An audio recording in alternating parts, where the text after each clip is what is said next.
the good things don't come easy, but they're definitely worth the journey. And what I mean by that is whatever you want to do, whatever you find your why, some things are not going to be a walk in the park.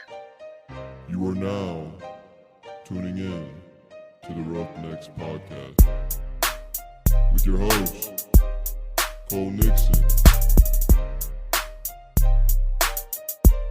Much love. One last thing before we get into today's episode. A lot of people ask how they can support the podcast. Well, I have a couple easy ways. The first way is just listen and subscribe. And another thing you can do is go follow the Roughnecks podcast on social media. We're on Instagram, Twitter, TikTok, Facebook, and YouTube as well. If you get something out of today's show, then do me a favor. Share it with a friend. If you really want to go above and beyond to support the podcast, then head over to roughneckspodcast.com and get you some of that merch. I appreciate all of the support, but let's get into today's episode.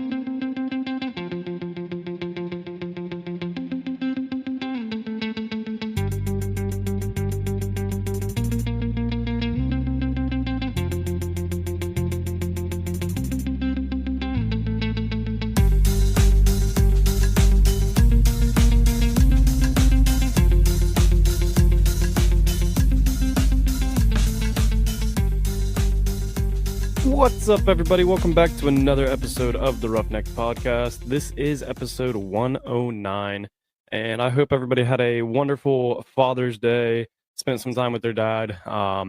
Also, it is too late to get the dad shirt. I believe it's off the website now, but tomorrow a new shirt is dropping. Tomorrow, once you're listening to this, a new shirt is dropping for the podcast, and it is probably one of my favorite shirts that I've made so far. So be on the lookout for that. And other than that, let's get into today's episode. Today's episode is actually a re-record. Some people, if you've been listening for the past, 3, 4, or 5 episodes, you've heard about me talk about this, but I lost my first ever recording.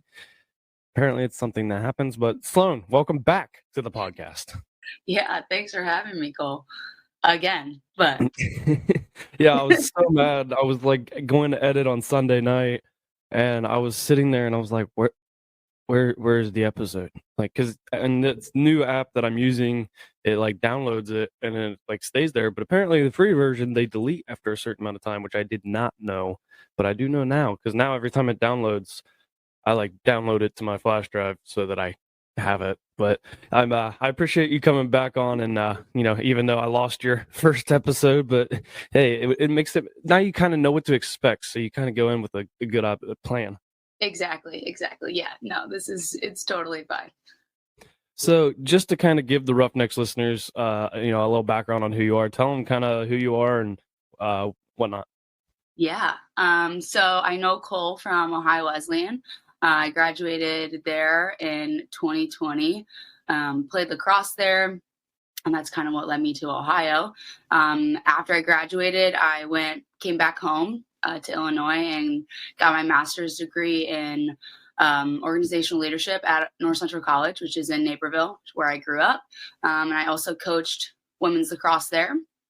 And then now I am working for a media agency. Been there for a few weeks now. So definitely in a different place too, which is kind of fun than when we last recorded. So it's kind of cool that we get to redo this because it's definitely, life has changed a little bit. So that's fun. Isn't it crazy how much life change, like how quickly once you graduate, life changes like constantly. Like it never stays exactly the same. It's crazy. Yeah, because when we last recorded, I think it was like my first week of work. And now I think I'm like a month or so in. And so it's definitely funny how things have changed to where we're at now. So this is cool.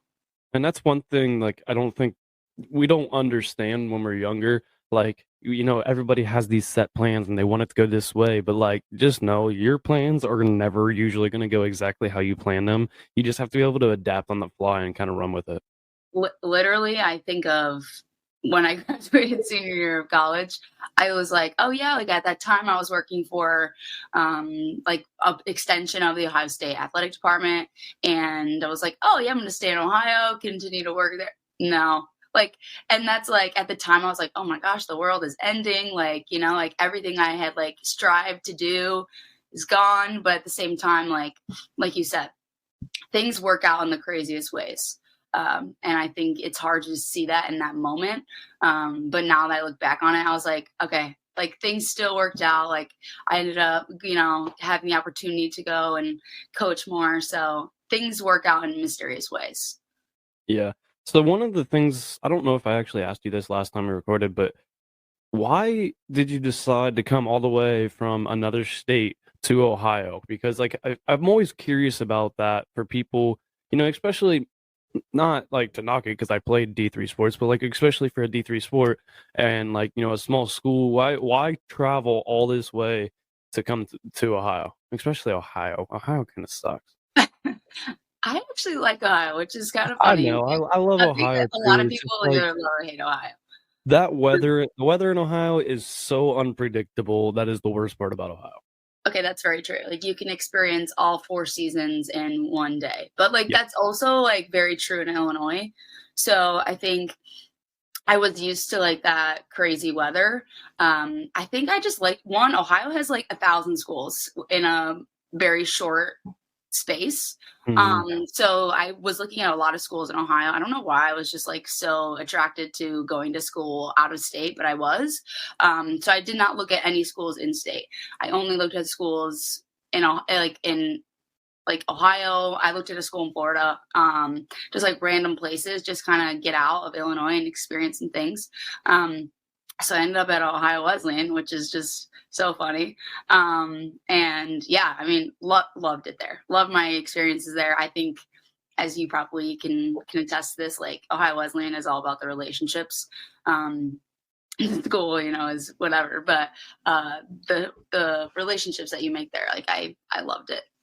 The connections I built at the school, I always say, sometimes I wish I'd have done things a little different, but also like I don't regret going to Ohio Wesleyan one bit Yeah, because the friendships I made, the mentors I got, the people I've like come and that gotten close with has helped me a lot. Like a lot of my guests have been in Ohio Wesleyan. Like I don't even think I'd have had a podcast if it wasn't for Ohio Wesleyan, to be honest. Like I'll give them the credit because I had to make one for a class, and that's yeah, kind of what sparked the idea.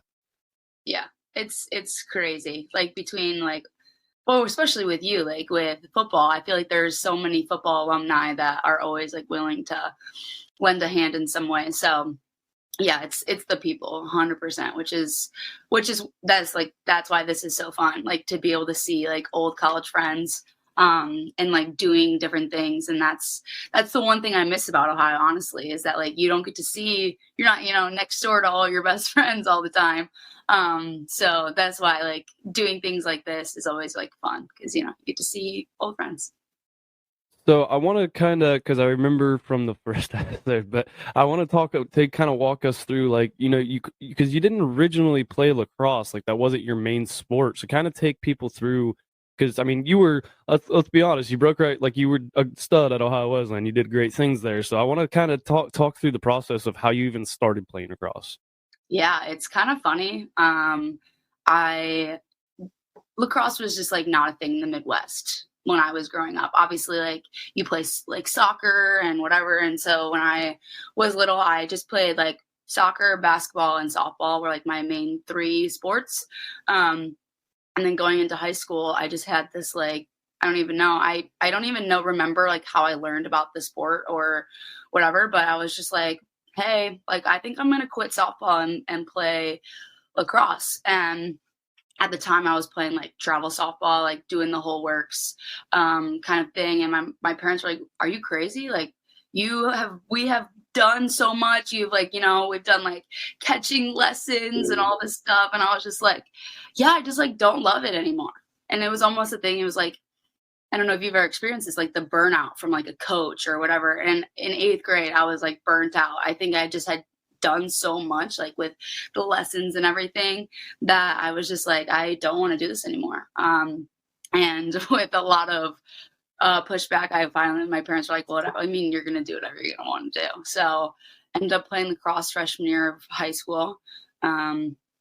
And kind of went from there. And I played basketball in high school too, but that was just kind of for fun. And yeah, and then it was like, wow, I love this kind of thing, and ended up playing in college. But yeah, it's kind of crazy how fast that sport has developed in around here, because it was like non-existent back in 2012. Yeah, I remember because my brother graduated in 2010, and I remember like high school, and I remember like there wasn't much like lacrosse in the Ohio area. Like you had it at like the Pickeringtons, the Dublins, or whatever, the Hilliards. I don't know exactly. I know Pickerington has it, but and it's just like you start to see more and more schools now bringing that sport in, and even like field hockey is another sport that's starting to grow. That I mean, I didn't even know really that sport really existed until I came to Ohio Wesleyan, to be honest. Because I Yeah, don't know if there's Bexley, I think, is the only school around here that I can think of that apparently has it, but I didn't even know they had it. But yeah, it's crazy how much it grows, and the burnout is a real thing, and that's like where, and I'm not like saying this like towards your parents or anything, but like sometimes your parents can push you too much, and like especially you see the ones that their dads are the coaches or whatever, and mhm, like make them like live, eat, and breathe. Like you got to let them be a kid too, but like burnout and coaches can ruin it too, and it sucks because we've all had that. If you were an athlete, there was at one point you had if you were a multi-sport athlete, like everybody went through that one coach that ruined one sport for them, and I had it with basketball. But burnout, you have to, you almost can't overdo it because I played AAU basketball, and like that's kind of also helped with or push towards that burnout. But burnout, you gotta give time to yourself and not overdo yourself in that one sport. But and you also talked about basketball, you just played it for fun, but in reality you're an athlete, you're a competitor, so we always have to be doing something. yeah, And it was like good to help keep you in shape for another sport. That's one of definitely. the things I looked at, like with basketball and football. Even though I lost a lot of my muscle during basketball season, but I was still in better shape when I came in. Yeah, yeah. It's the burnout was real, and honestly even saw it in like not the girls I coach now. So I coach club lacrosse, and some of these girls are, I think they're just there for their parents, which is sad because I coach, seniors in high school. And I think some of them are just kind of like doing it to please the parents. Um, but it's always sad to see that because I totally understand that. And you're so right. Everyone goes through it either with a bad coach or they just don't love the sport any longer. And in my opinion, like if you don't love what you're doing, there's no point of doing it because you're not giving your 100% and not fair to you, not fair to the people around you. So it's always Well, it's interesting. just like, we used to see it on the football team where like people would come in, and like especially when you're paying that much money to go play football at Ohio Wesleyan, and like it's you're at the college level, and you'd see people that don't even want to be there, and it's like, why are you even here then? Like if you don't Yeah, love the game, like that's the thing about D3 athletics. People always ask like, is it worth it? And it's like if you love the game, yes, it's 100% worth it. You get 4 more years of the sport that you love, and most people that don't get that opportunity. Most people are done in high school, so take the opportunity if you can. I like people knock D3 sports, but D3 sports are, one, they're competitive. We have D1 athletes that move down to D3. mhm. They exist, and it's just like you're playing for the love of the game, so it shows your your true passion for that sport. I literally, when I was recruiting, that's what, like, I would just talk about the D3 lifestyle. And I'd always like laugh at myself because it's like I was like giving a sales pitch on why D3. But like, it's so true. Like, if you don't love what you do, then don't play D3 college athletics because you're not being paid. But you're still expected to Well, be there. anymore, there might be the opportunity to get paid for anybody now. The You know what? NIL That's deals. true. That's true. I guess, yeah. I mean, when we were there was not. Yeah. Um, but yeah, like you just, it's always, it's a commitment. And I think some people like think, oh, like, I'm, like, it was funny. Like when I was recruiting, like they'd be like, oh, so is it only like, like an hour a day for practice? Like maybe like thinking like they're going to keep the same schedule as high school because it's D3. I'm like, oh, no, no, no. This is like a full year thing. And it's a grind. Like it's still the same commitment as probably some other like higher level schools. It's like a full, 365 kind of job that you're doing. And some people are just like, oh, I did not know that. I'm like, yeah, D3 has just like had this like stigma on it that like it's like lesser. I'm like, no, it's a grind. Yeah. I remember, freshman year when we were in camp and like some of the freshmen were like, we have practice on Sunday. And it's like, yeah, dude, like this is no joke. Like we're in camp. We have practice. We have stuff 99% of our day already planned out for us. And then that 1% is when you're sleeping. So yeah, you don't have free time until classes start pretty much. Then you get a little bit of free time, but then you have homework. Yeah. Camp is like a whole different thing. Camp is like Ooh. all those days just like blend together. It's like one. You lose track of what day it is. Seriously. Like honestly, you just you're like, yep. It's this. You got another day. What do I have on my schedule today? All right, get it done. Seriously, it's like you wake up and it's meeting, practice, meeting, lunch. It's honestly, the 2 times that I had helped with camp, it was a lot. So, because you did a lot of film for us, and what I talked about last time is how you always seem to miss some of the great plays that would happen. That's like that was like the film crew's favorite thing to do. Like somebody would make a one-handed catch or something, and they'd be like, "Oh, sorry, didn't get that one on camera." I mean, the camera lifestyle is tough because That's what makes me give a lot of people credit be to like, people "Hey, like did Carter. you what?" That's what makes me give credit to people like Carter and like that, those kind of people, like the media type people, because they get some sweet shots, and it's like, man, I don't even think I could keep up with that. I know. Carter is just like, he's killing it. Yeah. He's killing it. That's like what I was saying before. Like, it's so fun seeing friends like freaking do awesome stuff. Because he is just like, who would have known? Like him recording for Ohio Wesleyan football back when we were seniors, and now he's working for the Buckeyes and that was NFL and like doing some sweet stuff. That's what's crazy is it was the first time he picked up a camera, and because he's actually coming back on for the 3rd time, I believe, next month. So he, I mean, I have him on like once a year kind of thing, because every year since I first had him on, a lot has changed. Yeah. I mean, he's just, it's awesome. It's cool. On all of his pictures, so cool to see.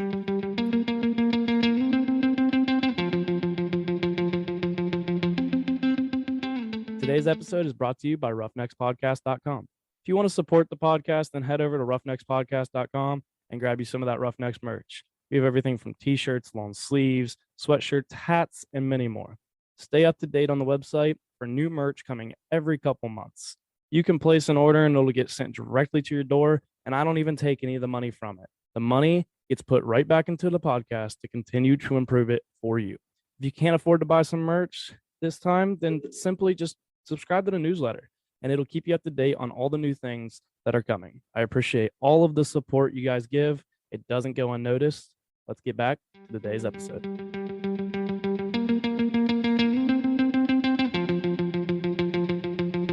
So I want to kind of talk about the coaching side of things too, because to kind of take us through, you went to North Central, yes, and got your master's, if I'm speaking right. I just want to make sure. And so but while you were there, you got to kind of have an awesome experience with coaching. Kind of take us through like that experience. Yeah.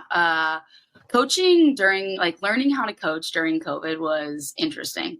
And as a player, I think I didn't really realize what my coach filled her time with, in between the day when we saw them, but there was so much more to their job than I don't think maybe a lot of students realize.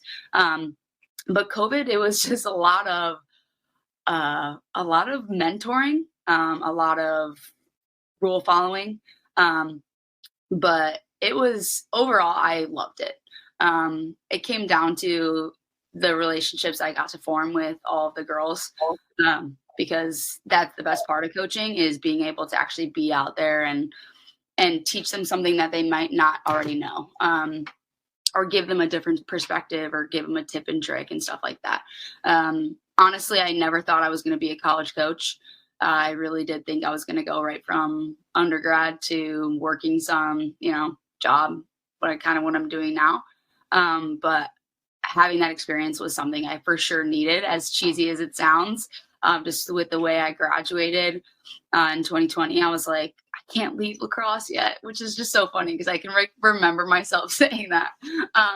But definitely something that I needed and got so much and learned so much about myself through that experience. So if you ever, anyone listening, if you have an opportunity to coach and you're like on the fence, just be a GA, do it for a few years. It's definitely something I would recommend. One of the big things that I want to point out that you keep bringing up is relationships. Relationships are very important. People, I think, underestimate the power of relationships, and like just being friendly, like, having someone, you may meet them one time, but you never know, and your paths might cross again. And if you built a good relationship, like from the first meeting, that could help you in the future. People, anymore today with social media are real quick to like burn bridges and, oh, I don't like that person, and I don't want, I don't like how they carry it, whatever it is, and they were like real quick just to kind of drop somebody. You can't, because it is like those relationships can definitely come in handy. I still have professors that, I mean, I'm sure you kind of have the same, where you could text them or call them or email them, whatever, and they'd still be able to help. Like, they'd still help you out with and that's important to build that relationship with, especially certain people. And it kind of is like the whole thing, like, surround yourself with people smarter than you. You want to keep those people in your corner that know more than you. And that's something, going and being a GA, you're pretty much you're surrounded by coaches that know more than you. So you're learning from a lot of people, whether they're good coaches, bad coaches, whatever it is. You're learning what not to do or what to do. So it's very good to build relationships. That's one of the things that you keep putting out that I love that you kept pointing out. Yeah, it's like relationships are everything. And I think it's hard sometimes to be like, when you're in the moment, you're like, oh, like, it is what it is. But professors remember, like you said, professors remember the little things. They remember students that stick out. Coaches remember athletes that, like we talked about earlier, that just like want to get better, that have the passion to drive forward. Because at the end of the day, right, a coach wants to win. That's why they're on contract. So they're looking for those players that are passionate about the sport and want to be better. But yeah, relationships are literally everything. I always hear the saying, like, it's not about what you know, it's about who you know. So you're so right with the fact that you're like, surround yourself with people that are smarter than you, because it's only going to get you better in anything really that you do. So what's that? You mentioned the GA, because that's what is that GA life like? I think people have an idea, but I don't think they truly understand what it's like. Yeah. And I think every sport honestly is different. And I can speak to, like, I could speak to a little bit of two schools. Like, when I worked for Ohio Wesleyan's program, those GA, like football GAs, any football GA, it's on a grind. Like, you are taking the film from practice, breaking it down, watching it, putting it, getting ready for film. Like, it is like constant. You're giving up your life for a little bit of money. Yes. It is the but in the future term. It's worth it, because in the long run it helps you build and grow. But yeah, right. To start out as a GA into football, in football, is brutal, because you literally are going through a grind. Yes, and it's like film breakdown every day. For me, we didn't really record practice much. We recorded practice maybe like once a week. Maybe, and that's just to see like how our offensive motion was going. But for the most part, we're in practice doing, like, kind of helping the head coach run it. And then it obviously be like scouting, recruiting, and it would be breakdown too, and like game prep, and then obviously games. But yeah, every sport's different. The GA lifestyle it's very much what you think. Obviously, you still have school too. So with that being like, but that was all online, so that was easy. But yeah, definitely. I think I had going in. I was like, oh, I know how Ohio Wesleyan's GAs were, like, constantly going. So I think I had this expectation, like, going in and be like, oh, this is gonna be like long nights, like record, like uploading film, but in the end. For me, it was not that way. Well, that's better to come in with a high, like, or a crazy expectation and it be actually easier than what you expected. That's better than going the opposite way. Yeah, I really had thought. I was like, oh yeah, I'm gonna be up so late, like putting in film, blah blah blah. No, it was not even close to that. I want to take a step back for a second and talk about, because I forgot to mention it. Your senior year was the COVID year when your senior season pretty much got ripped away from you. So how many games did you guys actually get in? Oh, I think like 7 or 8. I want to say. And what's a I would typical say season that. like? How many games? Say that again. What's a typical season like? How many games for a season? Like between 16 and 19 is typically like the norm. So you almost got half your games in. Kinda, take through that, thought, like that mental process of, watching your senior year get taken away from you from something that you couldn't control, dealing with that and dealing with that type of adversity. To kinda just walk me through that. Yeah, that was a crazy time. Honestly, it was wild because we were joking on like the team was joking on the way. We were going to Florida for spring break. We were joking about COVID. Like we were like, oh, like it's nothing. Like all of the germaphobes on the team were like, no, guys, like we need to like wipe everything down. We're like, no, like it's nothing. It's nothing. And then we were playing all these East Coast teams in Florida, and they were all getting like emails from their universities like we're shutting down, and we're like what like from this like COVID thing that we were joking about. And then like with one day left in our trip, our coach called me down and was like, hey, our season's most likely over. When we get home tomorrow, we're gonna play one more game. And at the time, like I was on the edge of breaking a record. And so she had told me this so that I could basically prepare, I think. She didn't say that, but I think this is why she's like calling me down and being like, all right. And she's like, and we're playing Denison. And I was like, oh, so the best team in our conference, that's who we're playing. And so I was like, oh, fantastic. And she's like, and we're playing there. And I was like, okay. And she's like, we're going to do like a little senior night thing at Denison. So I was like, okay. This is just turning the knife. Like you're turning the knife at this point. And so I was like, okay. And honestly, now that I look back on it, I think I was just in like shock that this was all going on because it was like a very quick turnaround. But the team like absolutely did a great job. Like we did like a little mini senior thing at school that morning, and then we went to Denison. But it was absolutely wild shaking Denison's president's hand on senior night. And yeah, during COVID. It was just wild. During the start of COVID. Yeah. It was honestly, it was all a blur. But then I didn't honestly hit me until I was moving out of school or of that like the house that I didn't realize like, oh damn, like this is crazy. And I think I go back to the fact that I was like, when I was taking the GA job, I was like, I'm not ready to let go. Because honestly, like, it's weird. Like as a college athlete, like you want to say like goodbye. Like you want to be like, like I gave it my all. And at that point, I felt like I had not been able to like give my all back. So it was good to be able to end with coaching. But yeah, that COVID year was wild. Yeah, you want to be able to go out on your own terms pretty much, in my opinion, because like that's, even though you didn't get to finish like your career, like go out playing the way you wanted to, you still got to say goodbye to even though you haven't necessarily said goodbye to lacrosse because you're still coaching it, but like it kind of gave you that, it filled that little bit of a void that you had, I feel like. And I can't speak for you, but like it definitely had to have helped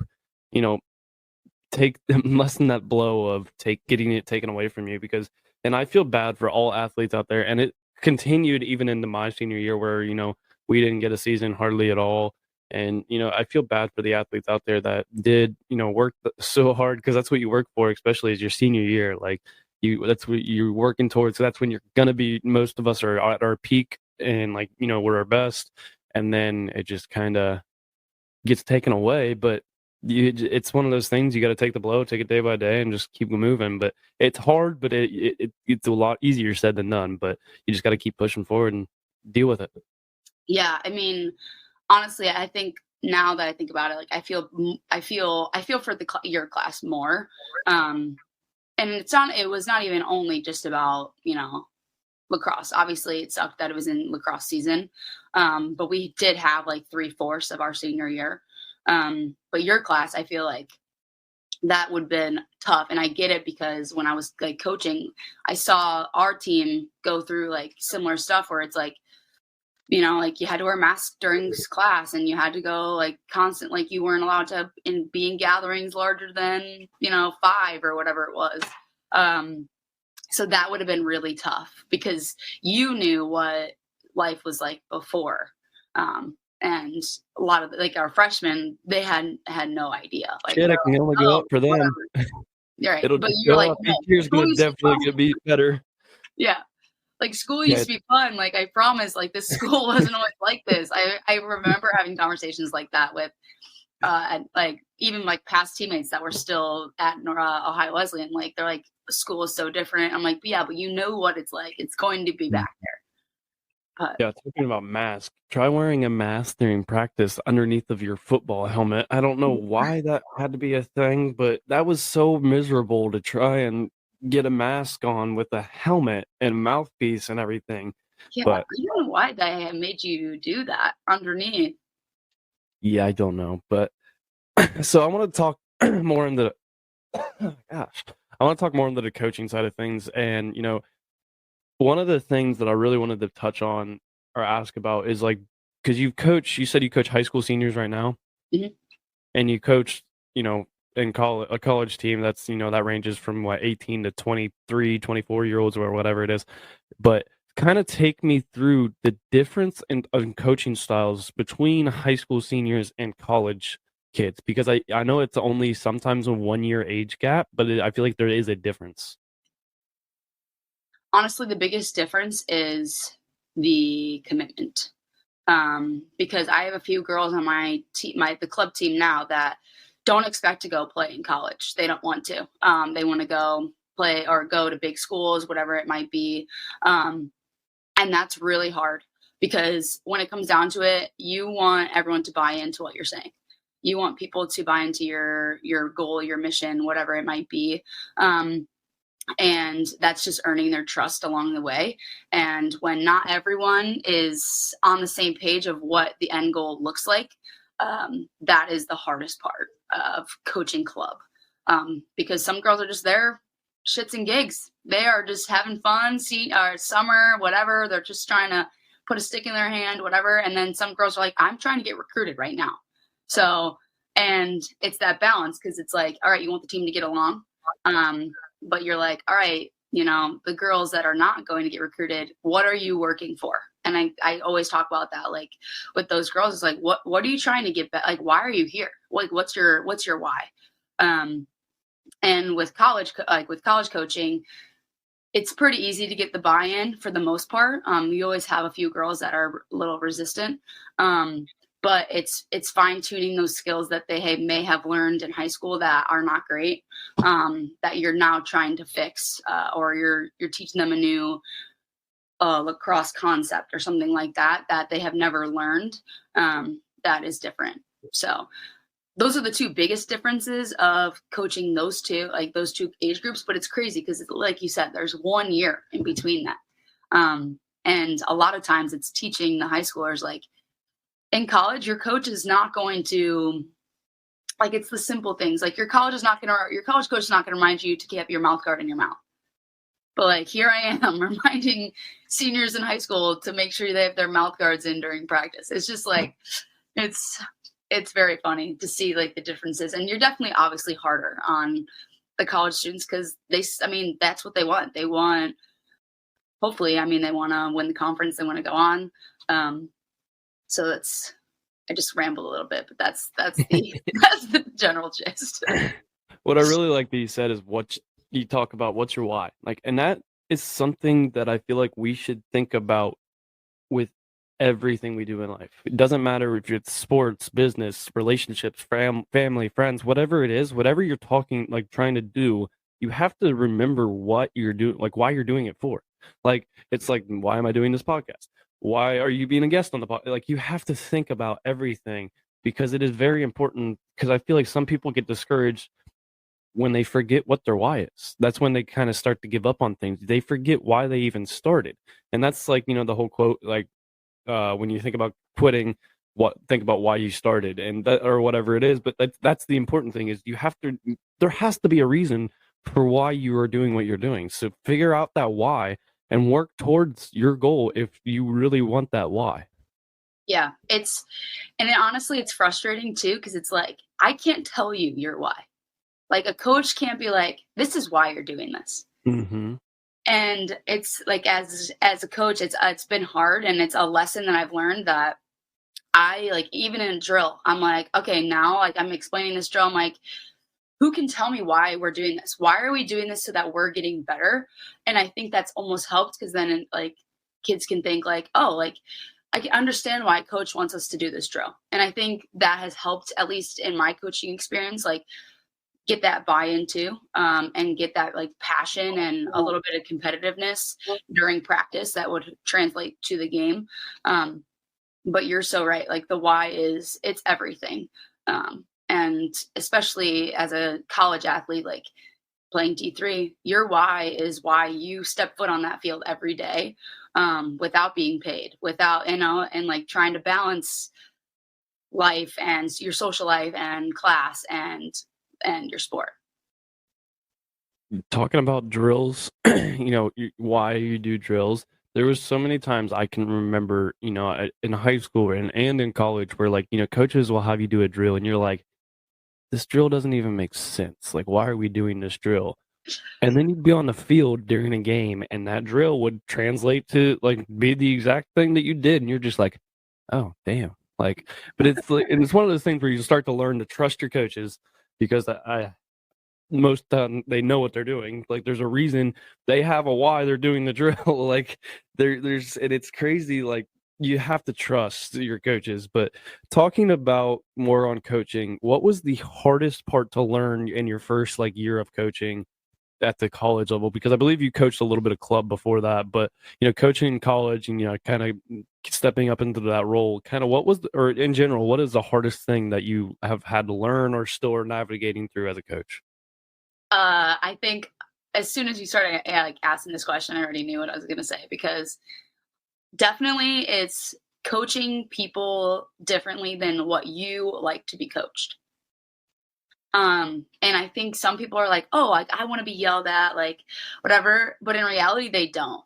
So I think some people have this idea of how they want to be coached, but in reality they actually want to be coached in a different way. And for me, I think growing up with some, like, stern coaches, I'm used to having someone hard on me, pushing me in that way and being like, I know you can do better, like, kind of going at it that way.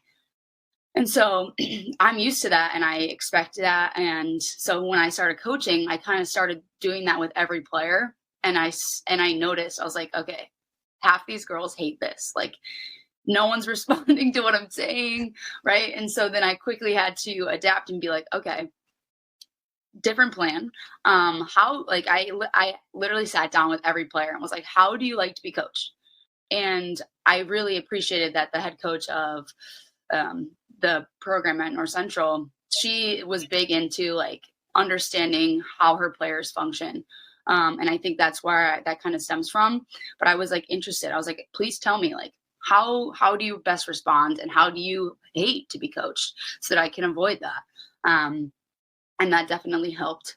Obviously, coaching is an ongoing learning process because you are learning something new about what someone can do or what, like, a different everything. You're always constantly learning. But definitely that was the biggest struggle, because I honestly, I didn't even put in my mind, I'm like, oh yeah, like, everyone is the same, because in college, I didn't even notice how my coaches were coaching other girls on the side. Not like large group stuff, but like individually. So. I think sitting down with your players is awesome because when you look at it too, when you sit down with your players and ask them those types of questions, you're building trust in your player. And trust between a coach and a player is very important because then your players will definitely play for you. Like they'll believe in you, and it helps you believe in yourself all at the same time. So it's like a big circle of good things.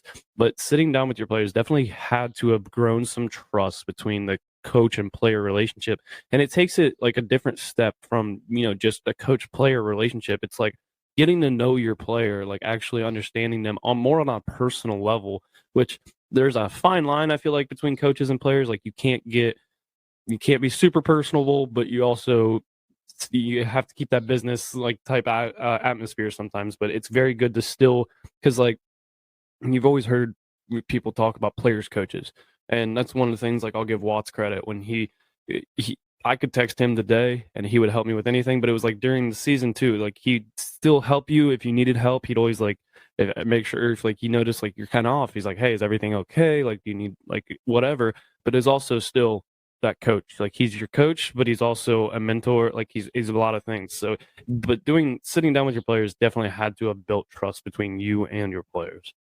Definitely. And I think it goes a long way, like sitting down and, like you said, getting to know them.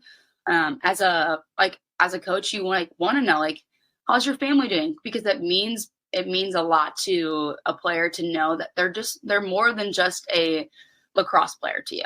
They're a person, they're a student, whatever that may be, all the different hats that they wear. But 100%, like I wanted to get to them. And also you meet them at games, like you meet them. A lot of our girls, like half our girls were from Illinois. So being able to, like, if they were ever on campus, to say hi to them, that means a lot to them. Because in the end, like you kind of are not watching, but like caring for their child. So having that trust with the parents too, obviously you want to make sure that you're keeping that distance from, like at the end of the day, the student athletes are adults and you're going to communicate with them only. But yeah, it's more than just like, and it goes back to relationships. And that's kind of what is your building is relationship. Because in the end of the day, like they're not going to be a professional lacrosse player. They're going to go be a professional person somewhere, and you want to kind of help them get through all the struggles that they're going throughout their college experience. And I had a nice take on that just because I had just graduated, and I get that college lifestyle and the struggles that they may experience. So being able to give them a little bit of wisdom about that too was the best part about being a GA, was being able to form those connections and get to know them. That was my next question. You already answered it. Best part about being a GA, best part of coaching. But I'm going to move into some of the next segments of the podcast because we have a limited amount of time today. But I'm going to go into my favorite question that I ask all of my guests. And you've already answered it before, but you're going to answer it again because nobody else got to hear it besides me. So, but if you could go back in time and tell your 16-year-old self one thing, what would it be? Oh, I think I'm going to change it. I don't remember what I said last time. I'm pretty sure you said don't sweat the small stuff. I'm looking at my notes. I found my notes from last episode. Yeah. I would say, yeah, definitely not worrying about the little things, because in the end, everything is going to work out, or maybe in a different way than what you'd expect. But also, like, I would say, like, truly give 100% to the things that matter. Because I think sometimes we get caught up in like things that, like, yeah, kind of going along with don't sweat the small stuff, but like you get caught up in things that in reality, like it's not going to matter in a year or even like a month or a day. And I think really focusing on the bigger picture and what your end goal is, and kind of going towards what we've been talking about, the why, like, why am I doing this? And really focusing on that, and not really worrying about the little things that in reality don't really matter, because in a day it could be a whole different story. It is the hardest thing to do when we're younger, because when we're younger, especially like in high school or whatever, we care about all the little things. What's the little things are important in some situations, not very many. Like most of the time it's not important. We worry so much, like, who's taking who to prom or whatever, like just the dumbest stuff like we get so caught up in. As you get older, it gets easier. And I mean, it's probably never going to change, because I remember being told when I was younger, like that's not going to matter in 5 years. Like really, you shouldn't worry about it. And like we get older and we're telling the people younger than us, and like it's going to continue. People are never going to truly have it figured out, which is fine, because you need to live and learn and make those mistakes. And you'll make them and you learn from them. But I really like what you said. It's awesome that you just kind of tied like this whole episode into that one question too, like building a relationship, what's your why, all of that still in the same thing. And like that's the thing I'm trying to point out, is the things you're saying, you're not just saying for a reason. They're important things. Building relationships, finding your why, those kind of things are very important, not just in athletics, not just in coaching, in any aspect of life. Yeah. I mean, I literally am like, I ask myself, like, why do I love the job that I'm doing now? Like, it's like, why do I continue to coach? Like, why do I choose to, like, why do you do anything? Because in the end, like, if you're just like going through the motions, then you're not really getting anything out of what you're doing. And I think the biggest thing is like, you need to enjoy, like we talked about this, like you need to enjoy what you do, like, because if not, it's a waste of your time. It's a waste of whatever you're doing. So yeah, 100%. I liked, don't set the small stuff. That was a good answer. So we're going to move on to the best segment of the podcast, which is Motivation Monday.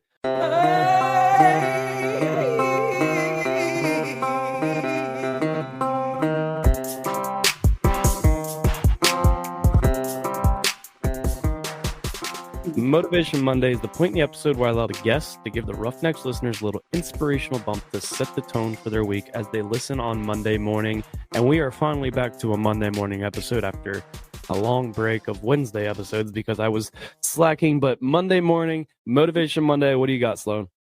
I would say the good things don't come easy, but they're definitely worth the journey. And what I mean by that is, whatever you want to do, whatever you find your why, some things are not going to be a walk in the park. If you want to break that record at school, or you want to, take your team to the championship, or you want to do whatever, you want to be the best, college athlete or coach or professional person, it's going to take time. It's going to take a lot of hard work, but in the end, if that's truly what you want to do, it's going to be worth it. So enjoy that journey, but it definitely is going to be a grind. Nothing good comes easy. There's a lot of, like, I'm not trying to knock what you said, but there's a lot of cliche sayings, including myself, on this podcast that get said, but they are, people can call them cliche, they can call them cheesy, they can say whatever they want. They are important. Nothing good comes easy. If you're doing something and it's easy, it's probably not really worth it. Like, I mean, yes, we're going to have those few things that are like, damn, that was actually easier than I thought, but it still probably wasn't necessarily easy. And, it's probably because if it's easy now, it's probably because you worked your ass off. You enjoy it. You took the journey to get to where you're at. That's why, and when it becomes easy, is the journey makes it easier in the long run. And the person who loves the person who loves walking more than the destination is going to get, like, you're going to get further in life. You have to love walking more than the destination. And because like the journey, the work that you have to put in is the most important, that part. Yeah, it is. And that's exactly where that journey is, where you're going to fail. And failure is a one step towards your goal, because you learn, shit, that's not going to work, right? So you got to do something else. And I always say, like, I always told the team, like, failure is not something that you should be embarrassed about. Failure is something that you are learning from. Every time you fail is a learning experience. And now, how are you not going to do that again? And so you're 100% right. It is about the journey, and it's about what you learn, all the little relationships and life lessons that you learn along that journey is what makes it easy in the end. Because you're like, wow, I just did all of that work, and it paid off. So failure is just success and progress. That is a quote that I've heard recently, and it has stuck with me. It's something that I continue to talk about, and the famous saying on this podcast is you will learn more from your failures than you ever will your successes. So take those failures on the chin, learn from it, grow from it. That's pretty much all it is. Exactly. But I really appreciate you coming on, Sloane. It was awesome to have you on, 2 times, even though only one of your episodes gets released. But I really appreciate you, re-recording with me and coming on the podcast. Thank you very much. Yeah, thanks, Cole. But that is a wrap on episode 109. We are on to 109.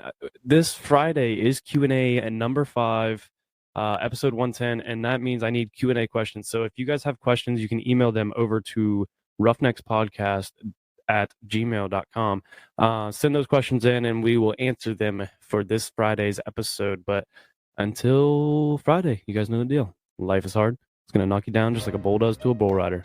Don't let the bull of life walk all over you. Get up, grab the bull by the horns, and take control of your life. Roughnecks, out.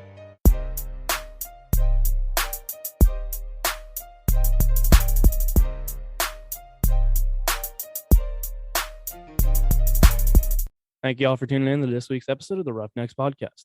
If you liked today's episode, then be sure to subscribe, rate, and review, and share it with a friend if you got some value from it. Head over to social media and follow the Roughnecks Podcast on Instagram, TikTok, Twitter, Facebook, and subscribe to that YouTube channel. Don't forget to get you some of that merch by heading over to roughneckspodcast.com and subscribe to the newsletter while you're there. See y'all next week. Roughnecks, out.